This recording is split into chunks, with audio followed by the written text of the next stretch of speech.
खबर ग्वालियर से है, जहां देश के कद्दावर नेता और पूर्व केंद्रीय मंत्री स्वर्गीय माधवराव सिंधिया की पुण्यतिथि पर कृतज्ञ शहरवासियों ने उन्हें याद किया है। इस मौके पर लोगों ने दलगत राजनीति से ऊपर उठकर अम्मा महाराज की छतरी में उनकी समाधि स्थल पहुंचकर उन्हें श्रद्धांजलि अर्पित की है। अम्मा महाराज की छतरी में स्वर्गीय माधवराव सिंधिया को श्रद्धांजलि अर्पित करने वालों में प्रदेश के ऊर्जा मंत्री प्रद्युम्न सिंह तोमर, बालेंदु शुक्ला, पूर्व मंत्री भगवान सिंह यादव, पूर्व मंत्री माया सिंह, ध्यानेंद्र सिंह सहित कांग्रेस और भाजपा से जुड़े तमाम लोग इस मौके पर मौजूद थे। कार्यक्रम में मौजूद सभी लोगों ने माधवराव सिंधिया को विकास पुरुष की संज्ञा देते हुए कहा कि जो विकास की गंगा स्वर्गीय सिंधिया के समय ग्वालियर चंबल अंचल ही नहीं, उन्होंने पूरे देश में बहाई, वह अकल्पनीय है। इस मौके पर आध्यात्म निकेतन के संत कृपाल सिंह महाराज सहित मुस्लिम, ईसाई और सिख संगत के लोग भी बड़ी संख्या में मौजूद रहे।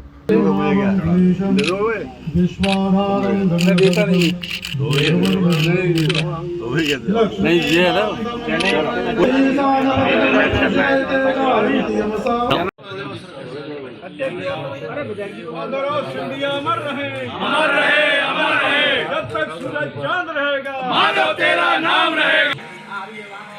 इसी परिसर में लिखा था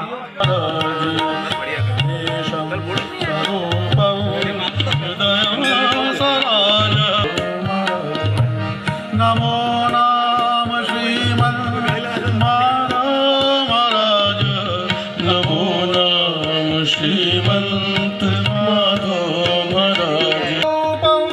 अनंतम अरूपम माधव महाराज, स्वरूपम हृदय स्वराज, नमो नाम श्रीमंत माधव महाराज।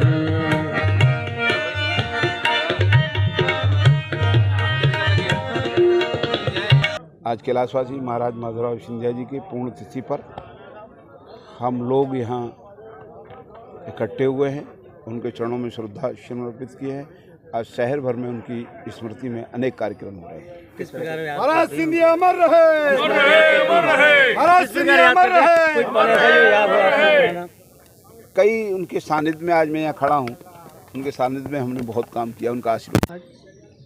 उनकी याद में मेरे मुंह से शब्द नहीं निकल रहे हैं, लेकिन वो जैसी पर्सनैलिटी थी, व्यक्तित्व था उनका, वो सभी मतलब व्यक्तियों को मदद करते थे। कोई भी उनके पास आ जाए किसी भी तरीके की मदद के लिए, वो हमेशा तत्पर रहते थे मदद के लिए। और तो और छोड़िए, अगर छोटे छोटे बच्चे भी पढ़ने के लिए, उसके लिए भी अगर बात उनके बीच में रखते थे तो उन्होंने सीधे ऑर्डर देना तो पड़ा, इसको कोई दिक्कत नहीं आनी चाहिए। तो ऐसा व्यक्तित्व जिसने समाज हित के लिए और व्यक्तित्व दूसरे व्यक्तियों के लिए कभी मतलब संकोच नहीं किया है मदद करने में। तो ऐसे व्यक्तित्व की जब मैं आज याद करती हूँ, उनके साथ जब मैं आई थी तो उनके साथ काम करने का जब मौका मिला है, और उनको जब मैंने देखा कि किस तरीके से, यानी ना शब्द उनके व्यक्तित्व में था ही नहीं, था ही। एक उनके पुराने कुछ सपने थे, जैसे कि स्टेडियम का और स्टेशन का, आज वो पूरे होने जा रहे हैं। नहीं, ये तो ये नहीं, वो व्यक्ति यहाँ पे मतलब ग्वालियर के और क्षेत्र के विकास के लिए, पूरे क्षेत्र के विकास के लिए हमेशा तत्पर रहते थे। ये स्टेडियम मुझे याद आ रही है, वो गेम्स वगैरह भी करना, ये शुरुआती दौर पर उन्होंने किया था ये सब कुछ। और आज अगर वो होते तो और ही कुछ तस्वीर होती।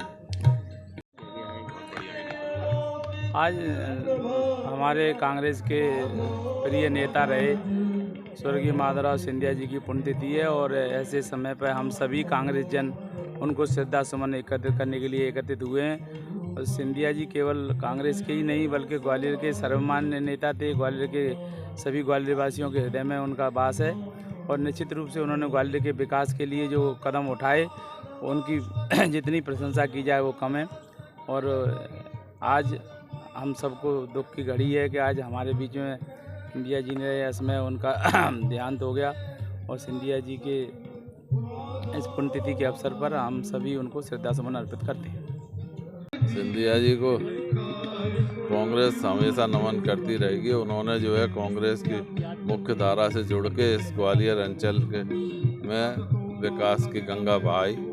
और ये ग्वालियर चंबल संभाग के सभी लोग जानते हैं कि सिंधिया जी द्वारा इस क्षेत्र में जो विकास हुआ वो शायद उसके बाद कभी नहीं हुआ। लेकिन जिस तरह से आज सिंधिया परिवार के मुखिया कह रहे हैं कि कांग्रेस एक भ्रष्ट सरकार दी कांग्रेस ने, तो ये मेरे हिसाब से गलत है, क्योंकि वो स्वयं भी उसमें रह के उनने बहुत काम किया है। आज 23 सितंबर को हमारे बीच से अचानक एक हवाई दुर्घटना में कैलाशवासी श्रीमद माधवराव सिंधिया जी का निधन हुआ था। और वो एक ऐसा दिन था ग्वालियर के लिए जैसे हम काले दिवस के रूप में मनाते हैं। आज पूरा शहर शोकमग्न रहता है और आज की उनके इस बलिदान को हम यहाँ पर एक श्रद्धांजलि के रूप में मनाते हैं और उनके द्वारा किए गए कार्यों को सभी स्मरण करते हैं और अपनी श्रद्धा सुमन अर्पित करते हैं।